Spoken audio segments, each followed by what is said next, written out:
NTSE यानी कि national talent search examination के बारे में हम बात करेंगे इस वीडियो के अंतर्गत। किन किन फेसेस के अंदर ये एग्ज़ाम कंडक्ट किया जाता है, इसमें स्कॉलरशिप बच्चों को किस ढंग से प्रोवाइड की जाती है। पंजाब में इसे अप्लाई करने की क्या प्रक्रिया है, उसके बारे में आओ आगे जानते हैं।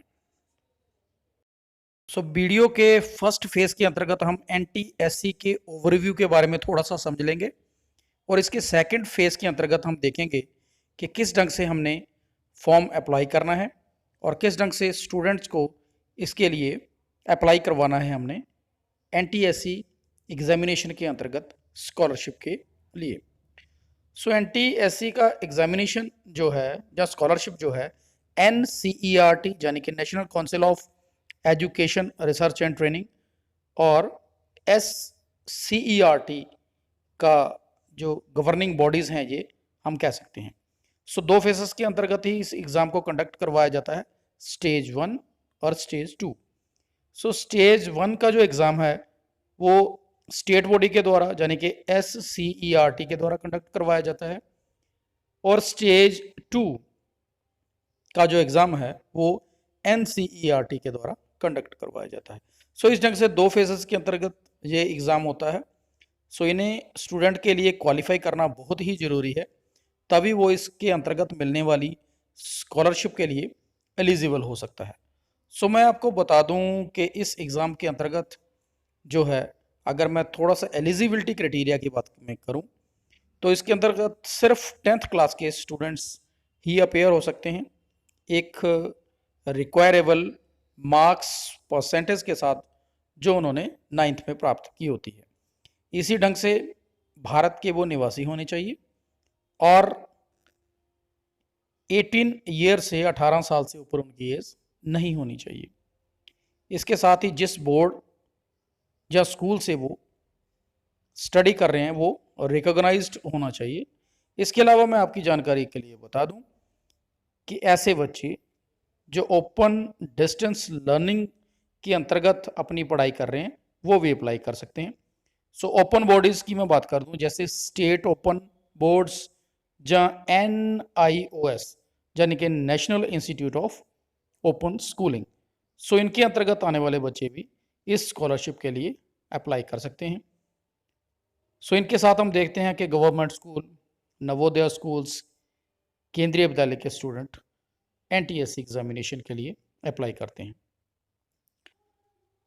अप्लाई जो है ऑफलाइन तरीके के साथ या ऑनलाइन तरीके के साथ की जाती है, बट अब कोविड के समय में जो है ज़्यादातर स्टेट बॉडीज़ जो हैं वो ऑनलाइन तरीके के साथ ही सारे का सारा जो एप्लीकेशन फिल करने की प्रक्रिया है और एग्जामिनेशन की आने वाले समय में प्रक्रिया है वो ऑनलाइन तरीके से ही करवाई जा रही है। मैं मुख्य जो डेट्स हैं, तारीखें हैं इसके अंतर्गत, उसके बारे में मैं आपको बिना समय खराब किए हुए बता दूं कि एप्लीकेशन अप्लाई करने के लिए स्कॉलरशिप के लिए मंथ अक्टूबर 2020 ऑनवर्ड्स जो है एग्जामिनेशन के लिए एप्लीकेशन लगाई जा सकती हैं बच्चों के द्वारा।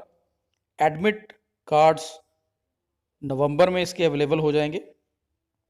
एग्जामिनेशन जो इसका कंडक्ट होता है वो दिसंबर के अंतर्गत, और इसके बाद जो है रिजल्ट जो है वो जनवरी और मार्च के टाइम पीरियड के अंतर्गत जो है मिल जाता है। इसके अंतर्गत एप्लीकेशन किस ढंग से लगानी है उससे संबंधित बात करने से पहले मैं एक दो पहलू आपके साथ कुछ सेकंड्स के लिए डिस्कस करना चाहूँगा कि अगर कैंडिडेट यानी कि स्टूडेंट्स किसी और स्कॉलरशिप के अंतर्गत ऑलरेडी अप्लाई कर चुका है या किसी और स्कॉलरशिप को वो लेना चाह रहा है, उसके ऊपर ही ये डिसीज़न रहेगा कि दोनों स्कॉलरशिप्स, यानी अगर वो NTSE का एग्ज़ाम क्लियर कर लेता है तो किस स्कॉलरशिप को वो लेना चाहेगा।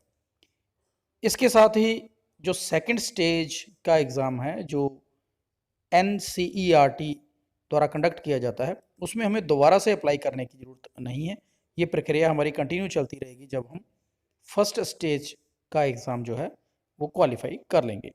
इसके अलावा 10th क्लास में री अपेयर कैंडिडेट दोबारा से इसमें अप्लाई नहीं कर सकते। सो पंजाब के अंतर्गत NTSC एग्ज़ाम के लिए अगर विद्यार्थी एप्लीकेशन लगा रहे हैं तो ऑनलाइन तरीके से किस ढंग से हमने इस प्रक्रिया को करना है। सो ई पंजाब की वेबसाइट में हम जाएंगे और ई पंजाब की वेबसाइट में जाने के बाद पर्टिकुलर स्कूल का यूज़र नेम पासवर्ड लगा के लॉगिन कर जाएंगे। सो होम विंडो के अंतर्गत जब पहली विंडो लॉगिन करने के बाद जो हमें अवेलेबल होती है उसके लेटेस्ट सेक्शन के अंतर्गत हम देखेंगे कि NTSE रजिस्ट्रेशन नाम का ऑप्शन अवेलेबल है। सो वहाँ पे हम क्लिक करेंगे। After then you select the class and then section of your class।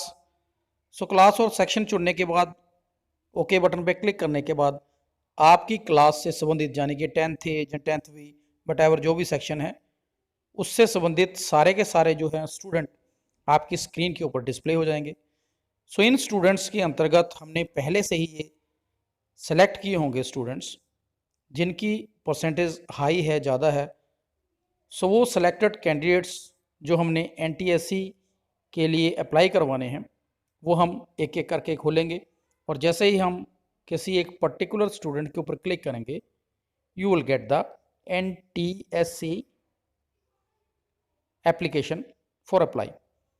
सो उस बच्चे से संबंधित कुछ रिकॉर्ड उस एप्लीकेशन के अंतर्गत या उस फॉर्म के अंतर्गत ऑलरेडी आ जाएगा, ऑटोमेटिकली आ जाएगा और बाकी जो ब्लैंक कॉलम्स हैं उसमें हमने बच्चे का एकेडमिक रिकॉर्ड, पेरेंट्स से संबंधित इन्फॉर्मेशन, पेरेंट्स के ऑक्यूपेशन और इनकम की इन्फॉर्मेशन, ये सारी की सारी उसमें हमने फिल करके अपलोड बटन पे क्लिक करके फर्दर आगे इस फॉर्म को जो है सबमिट कर देना है जिससे कि बच्चा NTSC के लिए जो है अप्लाई कर सके। सो बाद में एडमिट कार्ड जो है हमें वो नवंबर में ई पंजाब के अंतर्गत ही अवेलेबल हो जाएंगे। सो इस ढंग से हम अपने स्कूल के विद्यार्थियों को, बच्चों को NTSC एग्जामिनेशन के लिए रजिस्टर करवा सकते हैं, अप्लाई करवा सकते हैं। सो नई नई जानकारियाँ, न्यू अपडेट्स एजुकेशन टेक्नोलॉजी से रिलेटेड प्राप्त करने के लिए चैनल को जल्दी से सब्सक्राइब करें, बेल आइकन पे क्लिक करें जिससे न्यू अपडेट्स, न्यू इन्फॉर्मेशन आपको टाइमिंगली मिलती रहे। थैंक्स।